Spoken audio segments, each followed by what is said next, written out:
Okay, I get it. RME users love their interfaces, but why won't they shut up about it? So I've definitely noticed over the years in forums, Facebook groups, and even in my own comments that RME owners not only kind of love their interface, they're loyal and even zealous at times. And I did start to wonder, what's all the fuss about? So I got one. I got an RME Fireface UFX3. I've been using it for the last couple of months on PC, and to be quite honest with you, it's probably way more interface than I deserve. And the short version of all of this is, yes, I'm very, very happy about it. However, I didn't want to make this video about that as such. Now, before we go any further, full disclosure, RME are in fact sponsoring this video. However, they've had no control over the content. There's no script or talking points or anything like that. And if you do hear an opinion from me, it is my own opinion. But I didn't want to make this video about my opinion so much as the community's opinion. I wanted to dig a bit deeper into why people hold these opinions and even include those people who have decided that RME is not the interface for them. So one of the more common sentiments I heard was, it just works. Now that may seem a little bit boring, but in this context, boring is beautiful. The last thing you want in the middle of a session is weird glitches or the driver crashing or something. And this is especially true if you're using it in a live situation. So lots of people said that once they set up their RME interface, it was invisible in a good way. You know, it just does its job, doesn't get in the way, and doesn't give you any surprises. Now, a lot of that is to do with the drivers. So sure, lots of people say RME drivers are really good, but I wanted to find out what they really mean by that. And I found that there's several parts to it. Firstly, RME write and maintain their own drivers. Now that may seem like a strange thing for me to say. Perhaps like me, you'd assumed that all manufacturers do this. Well, apparently not. Apparently some manufacturers rely upon third parties to create and maintain their drivers. Now there's obvious disadvantages to that, because if there's a new operating system or some bugs that need to be fixed, it may take some time for that other company to do it, if they do it at all. They're reliant upon them. Now, I did ask around and I did have a few names of manufacturers suggested to me who do this, but I couldn't verify it, and I don't want to spread misinformation. But I can tell you, as I say, that RME write and maintain their own.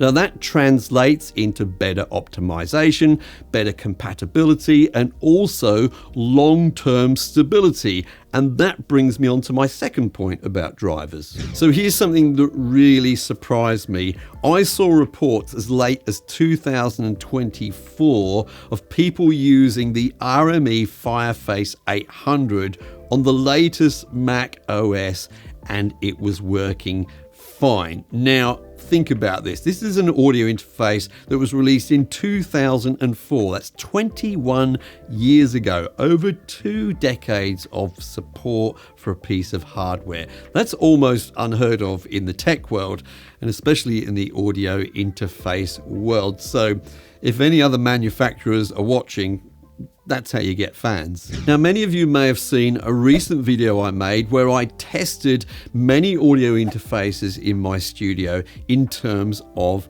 latency, and my RME interface was the fastest in terms of round trip latency of the USB interfaces. But here's the thing, it was even competing really well against my Thunderbolt interfaces. It was right up there, and in fact it beat one of my really well regarded Thunderbolt interfaces in terms of latency. And I do believe this is down to the quality of the drivers. So let's talk about TotalMix or TotalMix Effects. This is the software mixer that comes with all RME interfaces. And to be quite frank with you, I'd heard mixed reports on it. Certainly everyone seems to agree that it's incredibly powerful and flexible, but some people talked about being a little overwhelmed by it or having a steep learning curve.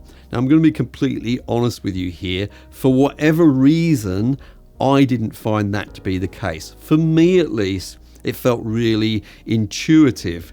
Now, I think what happens here is sometimes people are coming from other systems that they're really used to, and it's a little bit like going from kind of Windows to Mac or something along those lines. But for me, I'm so happy about it, to be honest with you, especially as someone, because I'm a YouTuber, I sometimes do some weird kind of routing and things, and basically it's done everything that I've needed it to do, even some things I didn't know I needed it to do. Now, in order to kind of demonstrate how to use it, and for people who are getting into it to get into it quickly, I have actually released a video today, which is a beginner's guide to getting started with TotalMix. I'll put a link for that in the description down below. DURec. If you haven't heard of it, some RME devices have this, and it stands for direct USB recording. So basically, you can connect a USB storage device to the USB port on the front of my interface in this case, and you can do multi-track recordings direct to that USB device, even when your computer is not connected. That makes it kind of interesting. People talk about using it for live recordings, for recording rehearsals, and also, and I really like this one, as a kind of a backup or a fail-safe in case your DAW ever crashes. I don't think I've seen this on any other audio interfaces, at least not the ones I've tried in my studio. I haven't personally tried it yet, I have to say, but it sounds like a great idea, doesn't it? So let's talk about build quality and expandability. Now, this part is based upon my opinion and my experience with my Fireface UFX3. Now, I expect an interface of this value to have a high build quality, and it doesn't disappoint. I'm not particularly excited about that, I have to say, but it definitely is kind of built like a tank. Not only the chassis and the body of it, but also the knobs. The connectors are obviously high quality, etc. Now, in terms of expandability, well, of course, it depends on which model you go for. I'm going to put a range of different models listed in the description at different price points. But even with the lower models, they've got really good expandability. Now, in my case, the Fireface UFX3 is a 94 in 94 out interface. That's crazy, right? I'm pleased to say that 12 of those inputs are actually analog inputs on the interface itself. That's a very nice number to have on board. The rest come via ADAT and MADI. Now, not all interfaces of this kind of caliber have things like MADI, so it's definitely worth checking that out. So I have heard people talk about how useful they've found the optional ARC USB controller. Now, I've got to say, I was quite skeptical about this at first. I've had this kind of thing before, and I found that I put it on my desktop, looks lovely, but I don't end up actually using it. However, being the impetuous man I am, I decided I'd give it a go and take that online advice. And I'm actually really glad that I did. I've been using it every single day in my workflow. Now, just in case you don't know what I'm talking about, the ARC USB controller is basically like a remote control for your audio interface. It connects either directly to your computer or to the audio interface itself. And the dial and the buttons on it enable you to access operations from that device rather than go to your audio interface. I find it really useful just for controlling my volume from the desktop, controlling headphone volumes, for talkback, for dimming, for muting. And by the way, you can also program all the buttons on there to make them do whatever you want to do for your setup. It seems like a really simple thing, but it's super useful. And I'm not sure that I've come across it on other interfaces or with other interfaces. Anyway, it is an optional extra, but if you're thinking about it, I'd recommend, yeah. So like many things, RME is not for everyone. And I do find that those people fall into 2 or 3 basic categories. The first one is to do with budget, because RME interfaces are not cheap interfaces. It's just the reality of the world that if you want to make high quality things with lots of great features, then that can't normally be done for cheap. However, as I said, there is a price range, and I'm going to make some suggestions in the description down below. And even the cheapest of the ones I'm going to suggest, the Babyface Pro FS, is still very high quality and very expandable as well, so still worth considering.